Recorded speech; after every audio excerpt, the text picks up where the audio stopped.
Perjalanan tim jejak petualang untuk HUT Transmedia ke-23 masih berlanjut.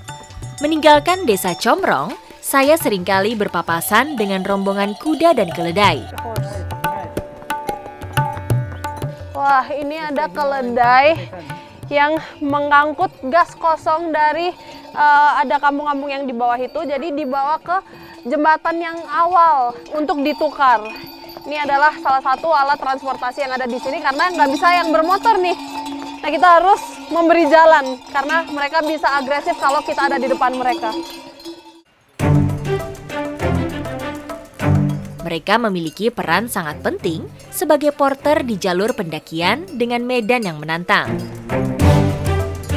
Kuda dan keledai digunakan untuk membawa berbagai barang logistik seperti makanan, bahan bakar, kebutuhan pendaki, dan penginapan atau tea house di sepanjang jalur pendakian. Tugas-tugas para keledai ini saya yakin pasti sangat berat dan melelahkan, makanya saat mereka melalui sungai kecil ini pada langsung berkumpul untuk minum.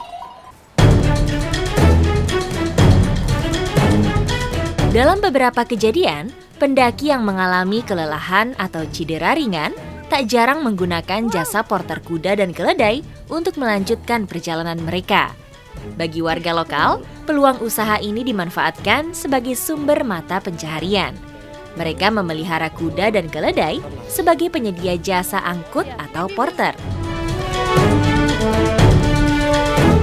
Sekarang akhirnya saya tiba di pos pemberangkatannya. Jadi dari sini para keledai ini nggak bisa naik, cuman mereka hanya bisa mengangkut barang dari titik ini menuju titik start jeep di awal. Dalam satu hari, rombongan kuda dan keledai ini bertugas melakukan 1 kali perjalanan. Sebagai sumber tenaga, mereka mengonsumsi pakan dari campuran rumput segar dan jagung. 1 ekor keledai setidaknya membutuhkan 6 kilo pakan setiap hari. Hai, very strong guy. Jadi di sini memang keledainya agak berbeda karena merupakan percampuran peranakan dari kuda dan keledai. Dan di sini memang bisa dilihat bulunya itu tebal-tebal karena menyesuaikan dengan suhu yang ada di sini. Bagal atau yang sering disebut mule atau mius adalah hasil peranakan antara kuda betina dan keledai jantan. Hewan hibrida yang satu ini terkenal sangat kuat, memiliki ketahanan dan sifat yang cerdas. Can I help?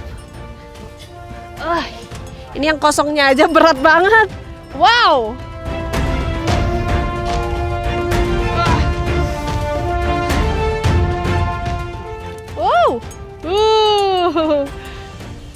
Jadi memang kuda-kuda yang mengangkut ini mereka udah tahu langsung kalau udah selesai dibawain gas itu langsung berangkat sendiri. Para joki paham betul bagaimana cara menjaga dan merawat ternak mereka, termasuk menyiapkan alat pelindung saat mereka harus membawa beban berat. Jadi di bawah kain ini terdapat sebuah kayu yang disebut kati. Dan kati ini fungsinya adalah supaya saat keledai mengangkut beban itu tidak langsung terkena ke tubuhnya. Apalagi karena jalurnya itu naik dan turun dan berbatu. Jadi kuda ini membawa beban berat itu tidak sampai terluka. Tetap nyaman dan tetap bisa kuat sampai ke tujuan yang jauh.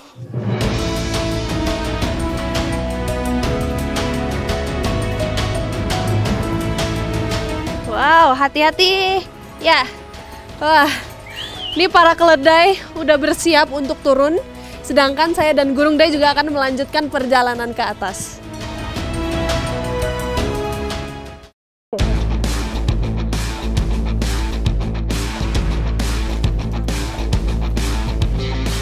Perjalanan tim jejak petualang untuk HUT ke-23 Transmedia mendapat kesempatan untuk lebih dalam mengenal masyarakat etnis Gurung yang tinggal di kaki Gunung Annapurna. Jadi saat ini kita sedang mengunjungi keluarganya Gurung Day. Di sini mereka itu melakukan aktivitas sehari-hari adalah potong-potong nol. Nol ini kalau dalam bahasa Nepal artinya adalah rumput. Dan di sini mayoritas adalah rumput millet yang biasanya akan disimpan untuk musim dingin. Masyarakat Gurung terbiasa hidup bergotong royong atau yang mereka sebut pari. Tradisi ini mereka lakukan dalam banyak kegiatan, termasuk saat panen millet. Di sini saya mau nyobain. Ini adalah just bite it like that. Yeah. Gula. Gula. Mito.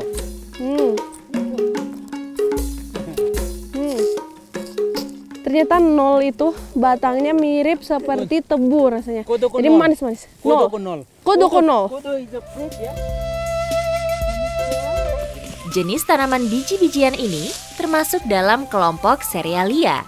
Sekilas bentuk mirip dengan gandum. May I try cutting? No. Yeah. Yeah, I can try. Like this.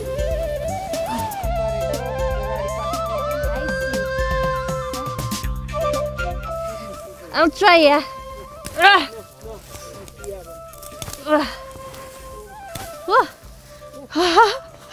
Kalau lama sekali potong langsung banyak, sedangkan saya baru segini. Wah. Berbeda dengan padi dan gandum, millet lebih sedikit membutuhkan air untuk pertumbuhannya, sehingga sangat cocok ditanam di daerah pegunungan dengan sistem pertanian tanda hujan. Jadi nol ini bagian bijinya itu biasanya disebut millet. Nah, millet itu seperti berasnya orang Nepal. Ini adalah makanan pokok di sini, sama seperti kita kalau di Indonesia makan beras, makan nasi. Kalau di sini millet. Panen biasanya dilakukan setelah millet berumur 3-4 bulan, seiring dengan perubahan warna bulir menjadi kecoklatan. Nah, jadi biasanya nol ini dipanen saat musim gugur, kemudian disimpan, dikeringkan gunanya nanti saat musim dingin, saat nggak bisa nanam apa-apa lagi, ini bisa dimanfaatkan, biasanya pada awal tahun. Sembari panen, perhatian saya tertuju pada kain yang dikenakan Amma, sebutan mama untuk orang Gurung. What is this you are wearing? Bangara? Bagara. Jadi biasanya warga-warga Gurung dan Mongol itu masih menggunakan pakaian tradisional namanya bangra. Just like this? Oke. Jadi bangra ini terbuat dari katun dan 100% dibuat dengan tangan. Mereka menyebutnya bangra. Tidak hanya untuk perempuan, pakaian tradisional ini juga lazim dikenakan oleh kaum laki-laki. Wow, ternyata ini isinya lega juga ya, bisa untuk menyimpan banyak hal. Jadi pocket multifungsi, menghangatkan iya, menyimpan barang iya. Can I borrow? How to wear it? Like this? This? Okay. Hands out. Wow. Wow. Backpack katun. Oke. Ini bahannya juga tebel sih, pantas banyak yang menggunakan ini karena memang menghangatkan sekali ke badan. Terus kalau emang nggak mau ambil barang, ini gampang banget, tinggal ambil dari belakang sini. Tapi barangnya jauh di belakang. Oh, like this. Oke. Ternyata salah tangan. Nah, this is Amma's orange. Yeah.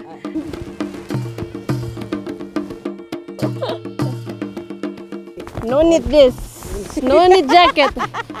No need jacket when you have bangra. Selain memiliki banyak manfaat, mengenakan bangra adalah sebuah identitas budaya bagi masyarakat Gurung. Jadi sekarang udah selesai panennya dan mau pulang untuk istirahat, tapi saya juga mau datang untuk bersinggah dan bertamu. Berada di tengah keluarga etnis Gurung membuat saya betah. Kali ini, saya membuktikan sendiri tentang sikap ramah mereka yang banyak dibicarakan orang. Jadi biasanya tamu-tamu yang dihormati di sini itu tradisinya bakalan dikasih tempat duduk yang dari bulu domba. Dan ini, wah, sangat tebal dan juga sangat hangat. Ini menghangatkan. Ini cocok sih buat di udara-udara dingin seperti ini. Jadi pada zaman dulu itu justru tradisionalnya alas untuk duduk itu dari jerami. Ini adalah jerami beras. Ini dijadikan alas untuk duduk. Wah.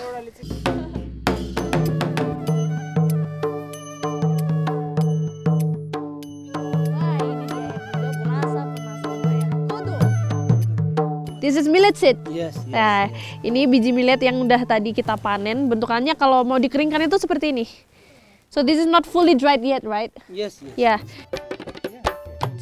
Setelah melalui proses perontokan, bulir millet selanjutnya dikeringkan, sebelum kemudian disimpan sebagai sumber cadangan makanan. Ternyata baru tahu saya.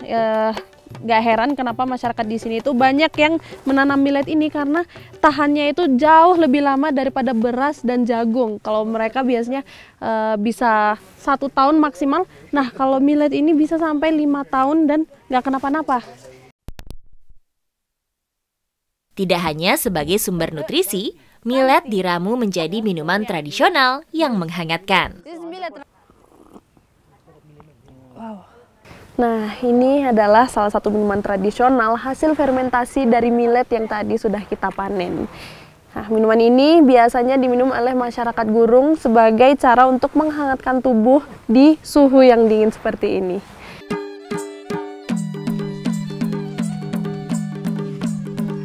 Kesan mendalam semakin saya rasakan sesaat setelah berada di rumah. Arsitektur bangunan batu khas tradisional Gurung semakin membuat saya takjub. Rumah 2 lantai ini dibangun rendah untuk membuat kondisi di dalamnya tetap hangat.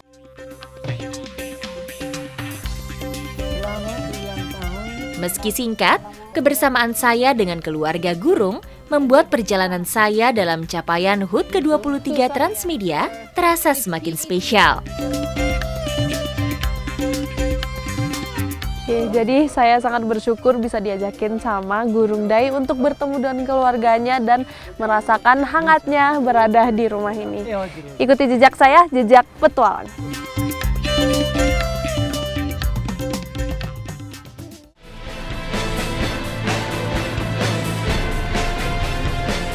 Di sepanjang jalur pendakian, ini adalah es pertama yang saya lihat. Jadi tandanya suhu di sini udah jauh di bawah titik beku.